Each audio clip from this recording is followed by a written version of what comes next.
Dr. Peter Navarro. Before I talk about your prison time, Dr. Navarro, did you guys finally make a deal with the EU? Am I correct? In Bloomberg, my terminal's blowing up. A massive deal that you worked on the EU. Do we finally have a deal with them? Not only do we have a deal with the EU, Steve, it should put to rest any criticism whatsoever anywhere in the universe of Donald Trump and his tariff policies, because this works for both Europe and the U.S., but it works for Europe because it levels the playing field and it puts an end to this. I mean, let's think about what this EU deal looks like. First of all, we get to keep the global reciprocal tariff on at 15%, which is designed to reduce our trade deficit, but we get to keep 15% tariffs on the EU autos. It used to be 2.5, and they were selling, Germany was selling us 7 cars for every one we sold them. We're getting full access to their agricultural market, which they've kept away, so our farmers are going to be really happy. They're going to spend $750 billion on LNG imports, so that'll help our drill baby drill segment of our economy. They're going to spend another $600 billion investing here in strategic sectors, and they're going to buy a lot more of our defense weapons, which will help the heartland throughout this country. So this is called running the table in pool. It's just an amazing deal. So I think we're happy about that, and the American people should be elated. Now, I want to talk about attitude and courage, angle of attack, like we talked with Schmidt. When I came on the campaign in August of 16, you were already there. You were the principal advisor for trade manufacturing. You remember when I got there, I think we did shift it a little more so that you had a bigger role. This is why we won. The principal reason I think we won the behind the blue wall of Wisconsin and Michigan and Pennsylvania, which people were laughing at us in mid-August we couldn't do, is because of the policies that you were working on, getting advice outside with guys like Lou Dobbs, but really focused on manufacturing and trade. But even given the first term, which was so historic, and what you and Lighthizer tried to accomplish on the big overall deal with the Chinese, that the Chinese blew up in May of 19, there is a total difference in the second term. I mean, President Trump has really thought through, with your assistance, and the total reorganization of world commerce using tariffs, but tariffs also as an aspect of potential economic warfare, and using it in a positive sense to redo the entire world's commercial system to put America at the center of it. What has brought about that change in the out years? What was it you and President Trump worked on that? And when we got in the second time, everybody mocked you. Everybody mocked President Trump. It was all going to be a disaster. The economy's going to implode. But they ain't laughing now. So tell me what is the difference this term than last? Well, inside the perimeter here, the difference is we don't have to fight a lot of people who are trying to tear down the Trump agenda. In the first term, it was war, Steve. You were there. You know what it was like. We had just a lot of bogeys in the House. I remember one day I was in the Roosevelt room with the boss. He had every single cabinet member as well as top advisors like Gary Cohn in there. And he was wondering why the tariff policy wasn't going anywhere. And he went around the room and asked him whether they supported tariffs. The only person in that room who supported tariffs with the boss was me. And that was an epiphany for him. He got moving faster on that because he realized there was trouble in the House. We don't have that kind of crap this time. Full stop. We got Jamison Greer, who's a very seasoned trade negotiator. He knows how to do this, and we're doing every country by a set of verticals, tariffs, non-tariff barriers, and a whole bunch of other stuff.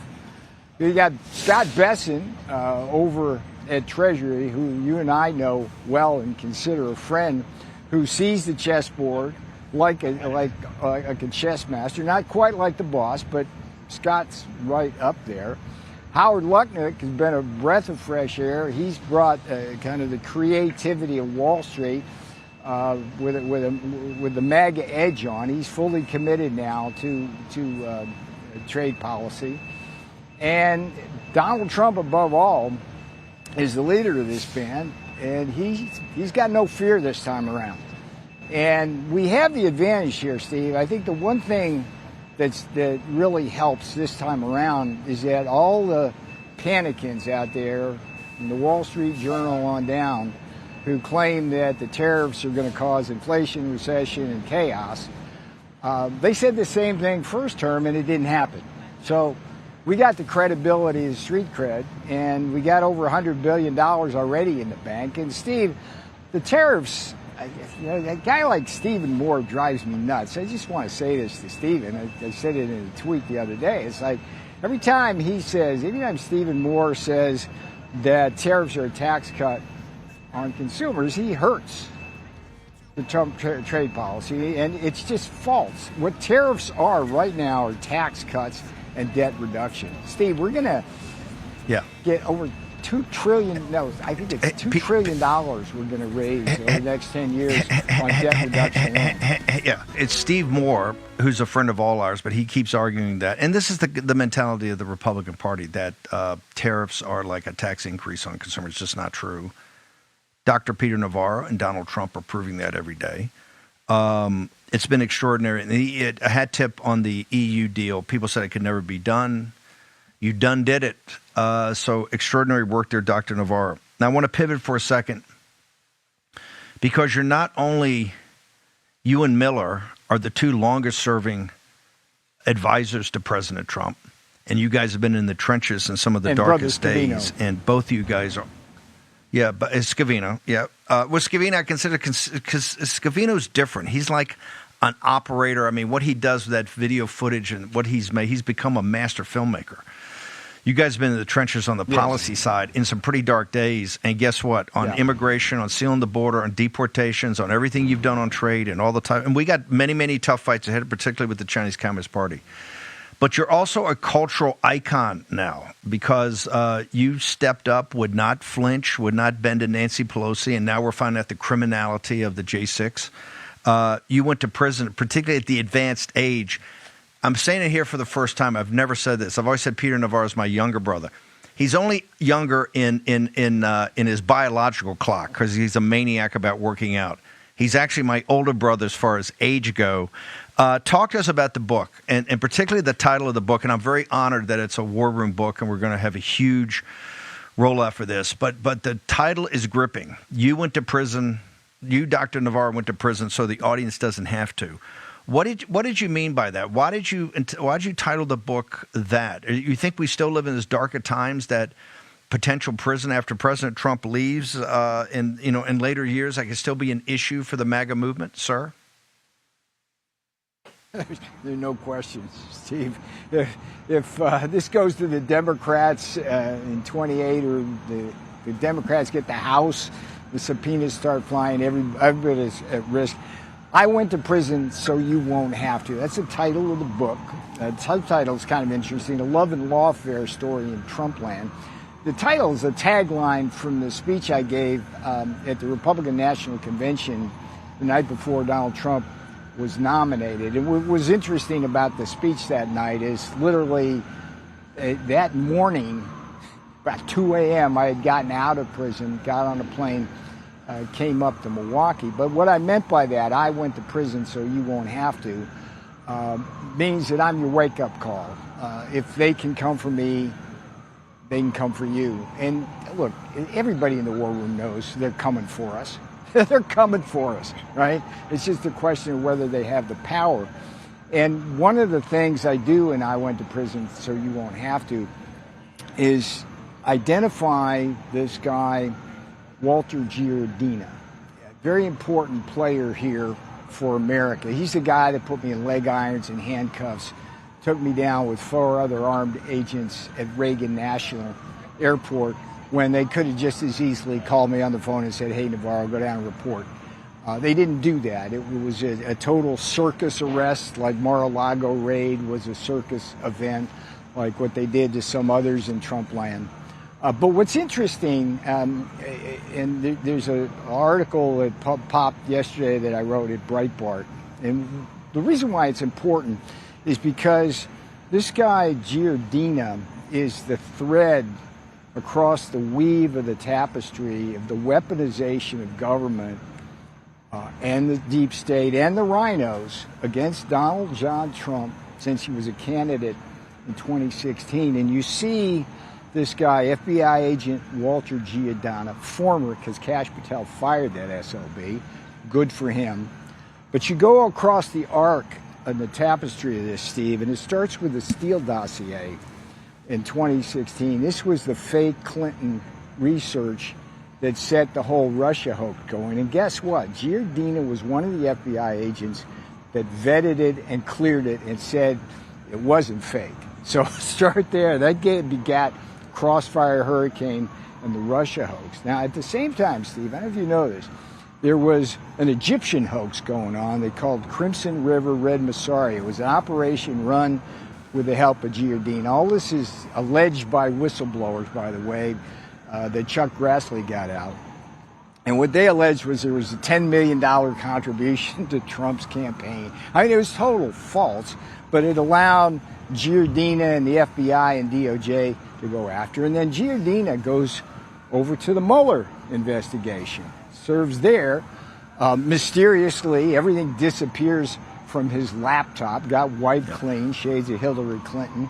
That's a felony if he did it on purpose, by the way. And then there's another thing, Steve, the emoluments clause. I don't know if you remember that, where they tried to get Trump for taking money from foreign governments or people paying stuff at the Trump Hotel. It's totally bogus.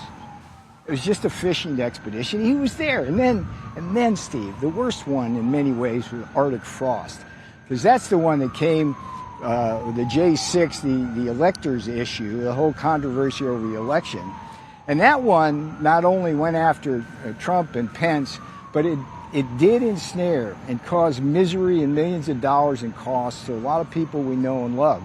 You know, John Eastman and Jeff Clark at the top of the list. There was others, Rudy as well, Jenna Ellis, and so on. Buried the lead, by the way, because the Crossfire Hurricane one was that got Mike Flynn out of government. So it's all laid out in the Breitbart thing. But the point, I think, is that if you understand the arc of that history, you understand the interconnections in this conspiracy that spanned all the way from Obama and Clinton all the way to the day Donald Trump won this latest election. And this guy, he needs to be more than fired. He needs to be hauled up by Jim Jordan. I'm sure Grassley, Senator Grassley is going to haul him up. We'll certainly focus on that little story, but what I suggest to you as journalists is that there's two really bigger stories that you might want to report on and even do some research on, because these are big issues. This is not about me. One of the big stories is about what is really an unprecedented assault on the constitutional separation of powers and the doctrine of executive privilege as a critical tool dating back to George Washington of effective presidential decision making. When I walk in that prison today, the justice system, such as it is, will have done a crippling blow to the constitutional separation of powers and executive privilege. The second and related story has to do with the emergence of lawfare and the partisan weaponization of our justice system, which we have seen come to this country with a vengeance since the coming of Donald John Trump as president, and that keeps getting worse. So let me walk you through those two stories, and again, I'm hoping as journalists you will do some background, some research I'm asking you to fact check everything I say today and write the bigger stories here, which I think are the important ones. So let's talk about some facts here. I am the first senior White House. Okay, right there.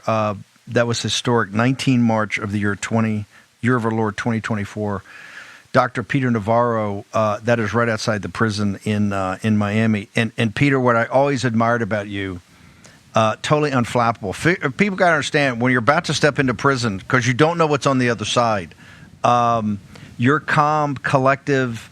It's just like you're right at Pebble Beach today, just talking about an EU trade deal. You walk through the separation of powers, you walk through executive privilege, and you talk about you're the first senior member of a White House staff ever to go to prison for standing up and defending the President of the United States, sir. Well, I wish the journalists had taken my advice and actually done their homework, but you and I got to do it for them. That's why I wrote the book, I Went to Prison So You Won't Have to. That's why that Breitbart article is out today, and why that Breitbart article is really important and really explains the whole kind of conspiracy against Donald Trump in a way which ties everything together. It's like people know about the Russia hoax, they might know about Arctic frost, they might know about all these different kinds of things, but nobody really has weaved together the whole theme of this. And the thing that ties it all together is this tale of Walter Giardina, the FBI agent. I call him the Forrest Gump from Hades. He pops up literally everywhere. And thanks to Senator Grassley for getting all this out, thanks to the whistleblowers inside the FBI. But we need to get to the bottom of all of this, Steve, because if we don't hold these people accountable, they'll do it again, Steve. There's no, we're going to do that. They'll do it but again. There's no remorse I don't want to give here. too. I don't want to give too. Go ahead. Yeah. I don't want to give away too much of the book because I want people to read it, particularly your discussion about in prison. And it's very important, folks. Peter Navarro was over 70 years old when they put him in prison, and he took it like a soldier. He took it just like a trooper. I do want to, though, before I let you go, about this FBI agent.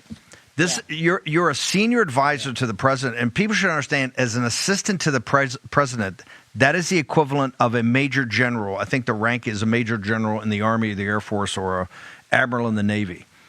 You served honorably. You really changed the direction of this country by being the manufacturing and trade and tariff senior advisor to the president. That has changed the arc of American history and American economic history for working class people in the middle class, not just now, but for generations to come. You were at Reagan National, and for what basically was a civil dispute we refused to testify, which we now know was an illegal committee that they all got pardons for, and all illegitimate pardons on the auto pen, but we'll deal with that another day. We know the criminality of their staffs who went over there and begged for those pardons because they knew the crimes they were committing against myself, Peter Navarro, but most importantly, the President of the United States, to try to put him in prison.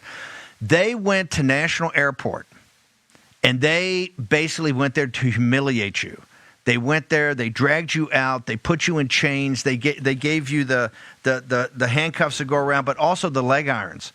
What they did is absolutely unacceptable, and they're going to pay for it. Not just that FBI guy, but everybody that signed off. And I want them to know, and their lawyers know, we're coming for you guys, and we're coming hard. And there's a lot of work behind the scenes to make sure that you go to prison. And when you go to prison, it ain't going to be for 4 months. It's going to be for 4 years plus. Dr. Navarro, your closing thoughts on this topic. We're going to have you a lot on between now when we do the book launch, do an official book launch on the 13th of September at a place to be determined. We're going to announce that in the next couple of weeks. Your closing observations, sir. Look, Steve, you and I, I think it's fair to say we're warriors. We know what we got into when we got into fighting all of the people that we have to fight every day are trying to destroy this country. What I'll never forgive them for, particularly Walter Giardina, is perp walking my fiance out of there. That you don't involve family. I lived literally across the street from the FBI. I was a field goal kicker back in the day. I could literally kick a football into their top floor there.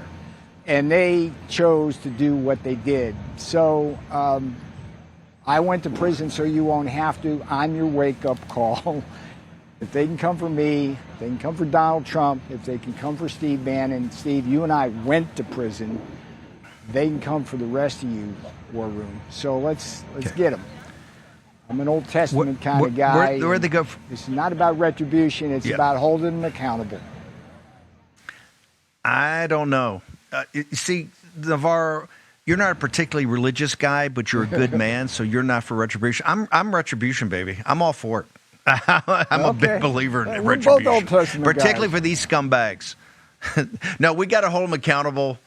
Yeah. Anyway, Peter, where they go for your social media, where they go to get the book, it's extraordinary. The Breitbart article we're putting up. Go ahead, sir. Yep. Well, one thing, I want to show you one thing. I want to show you your audience today on Pebble Beach. Everybody watching the War Room. Okay, we got the entire press corps here watching this. Anyway, go. They know we're up to no good. Posse, do me a favor. Go to Amazon.com. And I went to prison so you won't have to. Buy the book. If you're not reading books anymore, buy one for a friend. Love that cover. The important thing is to get the message out, and that's why I wrote the damn thing. So always a pleasure to talk to you, Mr. Bannon, and let's get always, sir. And thank you for co-hosting in my absence. By the way, they're over there. The media's over there because they think you're breaking all kind of scoops over here. They see Real America's Voice and then Navarro. They know it's going to be trouble. Peter, thank you so much, man. Love you, brother. Love you. All right, that's right. It's a great book. Bad got you, brother.